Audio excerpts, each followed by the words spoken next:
నమస్తే. ప్రస్తుతం మన స్టూడియోలో ప్రముఖ ఆధ్యాత్మికవేత్త, జ్యోతిష్య వాస్తు పండితులు బ్రహ్మశ్రీ డాక్టర్ నాయకంటి మల్లికార్జున శర్మ గారు ఉన్నారు. సో ఆగస్టు మాసం, విశేషంగా శ్రావణ మాసం, ముందుగా మేషరాశి వారి పరిస్థితి ఏ విధంగా ఉండబోతుందో గురుగారిని అడిగి తెలుసుకుందాం. నమస్కారం గురుగారు. నమస్కారం గురుగారు, ఆగస్టు మాసం, శ్రావణ మాసం, మేషరాశి వారి పరిస్థితి ఎలా ఉండబోతుంది? ఓవరాల్గా ఎలాంటి జాగ్రత్తలు తీసుకుంటే బాగుంటుంది అంటారు? తప్పకుండా. ఓం శ్రీ గురుభ్యో నమః. ఆగస్టు మాసంలో, ఆగస్టు నెలలో మేషరాశి వాళ్ళకి ఏ విధంగా ఉందో ఒకసారి మనం తెలుసుకుందాం. ముఖ్యంగా గ్రహస్థితి, రాశి ఫలితాలు తెలుసుకునే ముందు ఏ గ్రహాలు ఏ రాశుల్లో ఉన్నాయో ముందుగా తెలుసుకోవాలి. ఆగస్టు నెలలో శుక్ర గురువులు మిథున రాశిలోను, అలానే ఆగస్టు నెలలో ద్వితీయార్థంలో శుక్రుడు కర్కాటక రాశిలోకి వెళ్ళటం 21వ తారీఖున, రవి బుధులు కర్కాటక రాశిలో సంచారం చేయటం, ద్వితీయార్థంలో రవి సింహరాశిలోకి వెళ్ళిపోవటం, అలానే కుజుడు కన్యారాశిలో సంచారం చేయటం, రాహు కుంభరాశిలోను, కేతు సింహరాశిలో సంచారం చేయటం, శని వక్రస్థితిలో మీనరాశిలో సంచారం చేస్తారు. ఇది గ్రహస్థితి ఆగస్టు నెలలో. మరి మేషరాశి వాళ్ళకి ఏ విధంగా ఉండబోతుంది? నిజంగా ఇవన్నీ కూడా గోచారరీత్యా చెప్పబడే ఫలితాలు అంటారు. అంటే this is the transit system అంటారు. ఈ ట్రాన్సిట్ సిస్టంలో గోచారం అనేది ఏమిటి అని అంటే, జన్మజాతకం అనేది చాలా మోస్ట్ ఇంపార్టెంట్. ఆ తర్వాతనే గోచారం. ఏమిటి ఆ గోచారం తీసుకోవాల్సిన కారణం ఏమిటి అని అంటే, మనిషి ఎంత కష్టపడినా కూడా ఆవగించంత అదృష్టం అనేది ఉండాలంటారు. ఈ ఆవగింజే ట్రాన్సిట్ సిస్టమ్. అంటే గ్రహాలు ఆ నెలలో మారుతూ ఉండగా ఆ గ్రహాల యొక్క అనుకూలత అనేది మనకి క్షణంలో మనం పనిచేసామంటే, క్షణంలో ఒక మనిషి కనపడ్డాడంటే ఆ ప్రయోజనాలు అనేది తొందరగా ఆ 20 రోజుల్లోనో, 10 రోజుల్లోనో, 15 రోజుల్లోనో మన అదృష్టాన్ని వరించే అవకాశాలు కూడా ఉంటాయి. క్షణం చాలు అదృష్టాన్ని వరించాలంటే. అయితే ఇక్కడ మేషరాశి వాళ్ళకి ఏ విధంగా ఉండబోతుంది? మేషరాశి వాళ్ళకి ముఖ్యంగా శని వక్రగతిలో ఉండటం వల్ల అధిక లాభాలు కలుగుతాయి. శని మనకి వక్రగతిలో జూలై 12 నుంచి వక్రగతి ప్రారంభమైన 137 రోజుల పాటు ఉంటుంది. ఆగస్టు నెలలో కూడా వక్రగతి అనేది ఉంది. ఆ శని ఎప్పుడైతే వక్రగతిలో ఉండటం వల్ల ఆరోగ్యం అనేది కొంత మెరుగుపడుతుంది. అంటే ఆయుష్కారకుడైన ఆ శని అనుకూలంగా ఉన్నాడు.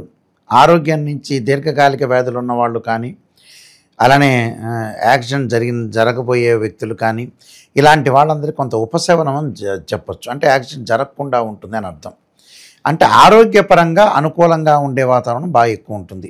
అంటే దీర్ఘకాలిక వ్యాధులు ఉన్న వాళ్ళైనా, మామూలు వ్యాధులు ఉన్న వాళ్ళైనా, ఎవరైనా సరే ఆరోగ్యం అనేది గతం కంటే కూడా ఇప్పుడు మెరుగుపడుతుంది. పనులన్నీ కూడా కొంత వేగవంతం అవుతాయి. చకచకా జరిగిపోయే అవకాశాలు ఎక్కువ ఉంటాయి. ప్రణాళికాబద్ధంగా ముందుకు వెళ్ళే అవకాశాలు ఎక్కువగా ఉంటాయి. అలానే మేషరాశి వాళ్ళకి రాహు యొక్క బలం వల్ల కూడా జీవితంలో విదేశాలకు వెళ్ళే అవకాశాలు, అలానే విదేశాలతో పాటు ముఖ్యంగా ఏం జరుగుతుందనంటే, మనకి విదేశాలు వెళ్ళటమే కాదు, ఇక్కడ కంపెనీ త్రూ కూడా అక్కడ జాబ్ సోర్స్ అనేది బాగా ఎక్కువ ఉండటం, అక్కడ కొన్ని పెట్టుబడులు పెట్టే అవకాశాలు ఎక్కువ ఉండటం, ఆ పెట్టుబడులతో పాటు ప్రతి పనిలో కూడా కొంత ముందంజ వేసే అవకాశాలు ఎక్కువగా ఉంటాయి. అదొకటి చాలా ఇంపార్టెంట్. అంటే ఏదో రకమైన వ్యాపారాలు, ఒక జాబ్ పర్పస్సే కాదు, జాబ్ అనే కాదు కదా, వ్యాపారాల్లో కూడా ముందుకు వెళ్ళే అవకాశాలు బాగా ఎక్కువగా ఉంటాయి. అంటే రాహు వల్ల విదేశాలకు వెళ్ళే అవకాశం అనేది ఎక్కువ పెరుగుతుంది అని అర్థం మేషరాశి వాళ్ళకి. అలానే 6వ స్థానంలో కుజుడు ఉన్నాడు. అంటే భూములు, ఇళ్ళు కొనుగోలు చేయటాలు. షష్టమంలో కుజుడు చాలా మంచివాడు. అంటే కుజుడు 3, 6, 11 స్థానాల్లో ఉంటే మంచివాడు, శాస్త్రం అది. అంటే ప్రజలందరూ కూడా తెలుసుకోవాల్సిన విషయం అది. 6వ స్థానంలో కుజుడు మంచివాడు, లాభస్థానం రాహు మంచివాడు. శని వక్రగతిలో పొందటం వల్ల మేషరాశి వాళ్ళకి మంచిది. అంటే చెడు ఫలితాలు ఇవ్వకుండా ఉంటుంది. అంటే శని, రాహు, కుజుడు 3 కూడా బాగున్నాయి. అంటే కుజుడు వల్ల భూములు, ఇండ్లు, కోర్టు సమస్యలు పరిష్కారం కావటం, అన్నదమ్ముల మధ్యలో సఖ్యతగా ఉండే అవకాశాలు ఎక్కువగా ఉంటాయి. అంటే సో ఈ 3 గ్రహాలు బాగున్నట్టు అర్థం. మరి మిగతా గ్రహాలు ఎలా ఉన్నాయి అనేది కూడా మనం చూడాలి కదా. అయితే జాతకపరంగా బుధుడు 4వ స్థానంలో ఉన్నాడు. బుధుడు కూడా 4వ స్థానంలో ఉంటే మంచి ఫలితాలను ఇస్తాడు. అంటే వ్యాపారపరంగా అనుకూలంగా ఉంటుంది, బుద్ధిబలం బాగా పెరుగుతుంది. అలానే పార్ట్నర్షిప్ సంబంధించిన ఏదైతే బిజినెస్ సంబంధించినవి ఉంటాయో అలాంటివన్నీ కూడా అనుకూలంగా ఉంటాయి. అంటే నూతన వ్యాపారాలు ప్రారంభం చేయొచ్చు. కానీ స్మాల్గా పెట్టుబడి అనేది పెట్టాలి, ఎక్కువ పెట్టుబడి పెట్టకూడదు. ఎందుకంటే వీళ్ళకి జాతకంలో మేషరాశి వాళ్ళకి గోచారరీత్యా శుక్ర గురువులు బాగల నిజం చెప్పాలంటే, కానీ బుధుడు బాగున్నాడు నిజం చెప్పాలంటే. బుధుడు బాగుండటం వల్ల కొంత పెట్టుబడి పెట్టి ముందుకు వెళ్ళచ్చు, అలానే హెవీగా పెట్టుబడులు పెట్టి ముందుకు వెళ్ళకూడదు. అలానే ఇక్కడ రవి యొక్క బలం వల్ల కూడా ఉద్యోగపరంగా ఇబ్బందులు ఏమి ఉండవు, ఉద్యోగపరంగా ఇబ్బందులు లేకుండా ఉంటాయి. నూతన ఉద్యోగాలు చేరే అవకాశాలు ఎక్కువ ఉంటాయి. ఎంప్లాయ్మెంట్ విషయంలో మటుకు అనుకూలంగానే ఉంటుంది వీళ్ళకి. అయితే ప్రైవేట్ సెక్టార్లో ఉన్న వ్యక్తులకు కూడా ఆ ఉద్యోగంలో మిశ్రమైన ఫలితాలు ఉంటాయి వాళ్ళకి. అంటే వచ్చిన ఉద్యోగాన్ని సద్వినియోగం చేసుకోవాలి. ఏదో ఒక బ్రహ్మాండంగా ఉద్యోగం వస్తుందని అనుకోకుండా వచ్చిన ఉద్యోగాన్ని సద్వినియోగం చేసుకొని ముందుకెళ్ళటం చాలా మంచిది మేషరాశి వాళ్ళు. దానితో పాటు మిగతా గ్రహాలు మనం చూసుకునేటట్టయితే కేతు ఉంటాడు పంచమ స్థానంలో. సంతానపరంగా కొన్ని ఇబ్బందులు కలిగే అవకాశాలు ఎక్కువ ఉంటాయి. అంటే సంతానపరంగా రాస్యాధిపతి కుజుడు షష్టమంలో ఉన్నాడు, చాలా బలంగా ఉన్నాడు ఇక్కడ. అయితే కేతువు యొక్క బలం అనేది కొంత తక్కువగా ఉంది. ఆ కేతువు యొక్క బలం తక్కువగా ఉండటం వల్ల కొద్దిగా స్థానచలనాలు జరగటాలు, అంటే ప్రమోషన్లు ఉండవు వీళ్ళకి, కానీ స్థానచలనం జరుగుతుంది. అంటే ఇంక్రిమెంట్ అనేది ఉండదు, బట్ ట్రాన్స్ఫర్ అవుతారు. ఏదో హైదరాబాద్ నుంచి గుంటూరు, లేదా గుంటూరు నుంచి విజయవాడ, వైజాగ్, కర్నూలు సంథింగ్ ఏదో ఊరు వెళ్ళిపోతారు, ట్రాన్స్ఫర్ అవుతుంటారు. ట్రాన్స్ఫర్ జరుగుతుంటుంది కానీ బట్ మానసికంగా కొంత ఆందోళన ఉంటుంది. అంటే సైకలాజికల్ మెంటల్లీ డిజార్డర్ ఉండే అవకాశాలు ఎక్కువ ఉంటాయి. అందువల్ల కొద్దిగా జాగ్రత్తగా ఉండాలి. ఎందుకంటే ఇక్కడ మేషరాశి వాళ్ళకి ముఖ్యంగా మనం చెప్పుకోదలుచుకున్న విషయం అయితే దశమాధిపతి, లాభాధిపతి వ్యయస్థానంలో ఉండటం కొంత ఉపయోగం. శని వక్రగతిలో ఉన్నాడు కాబట్టి. అలానే మేషరాశి వాళ్ళకి రాస్యాధిపతి షష్టమంలో ఉండటం వల్ల ఉపయోగం, శత్రువులు మిత్రులుగా మారిపోతారు. అలానే ఇక్కడ వీళ్ళకి వచ్చేటప్పటికల్లా అష్టమాధిపతి కూడా, అంటే ఇక్కడ రాస్యాధిపతి అష్టమాధిపతి షష్టమంలో ఉండటం వల్ల శత్రువులు మిత్రులుగా మారిపోతారు. అందువల్ల ఆరోగ్యపరంగా ఇబ్బందులు లేకుండా ఉండే అవకాశాలు ఖచ్చితంగా ఉంటాయి. అంటే ఇవన్నీ కూడా కొంత అనుకూలంగా ఉంటాయని చెప్పుకోవచ్చు. ఇక గురువు మన శుక్రుల దగ్గరికి వచ్చేటప్పటికల్లా ఈ మేషానికి 3వ స్థానంలో, తృతీయ స్థానంలో గురువు శుక్రుడు ఉన్నారు. తృతీయ స్థానంలో గురువు శుక్రుడు ఉండటం వల్ల ఆర్థిక పరంగా కొన్ని ఇబ్బందులు కలిగే అవకాశాలు ఒకటి ఉంటాయి. అంటే ఫైనాన్షియల్ పరంగా ఆర్థికంగా డబ్బులు ఖర్చు అయ్యే అవకాశాలు ఎక్కువ ఉంటాయి.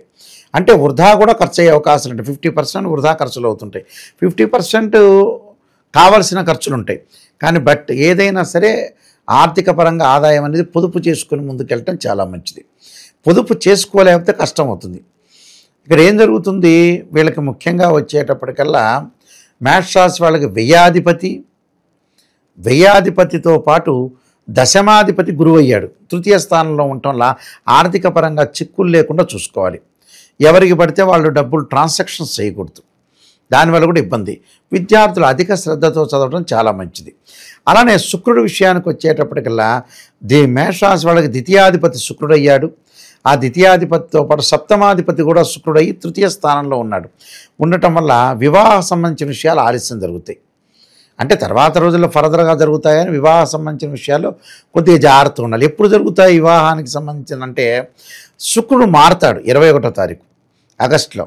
అంటే చతుర్థ స్థానంలోకి వస్తాడు. చతుర్థ స్థానంలో మంచిది, అంటే మంచి సుసంపన్నమైన కుటుంబం నుంచి అమ్మాయి కానీ అబ్బాయి కానీ వచ్చే అవకాశం అనేది ఖచ్చితంగా ఉంటుంది. కాబట్టి ఎలాంటి ఇబ్బందులు లేకుండా ముందుకు వెళ్ళొచ్చు.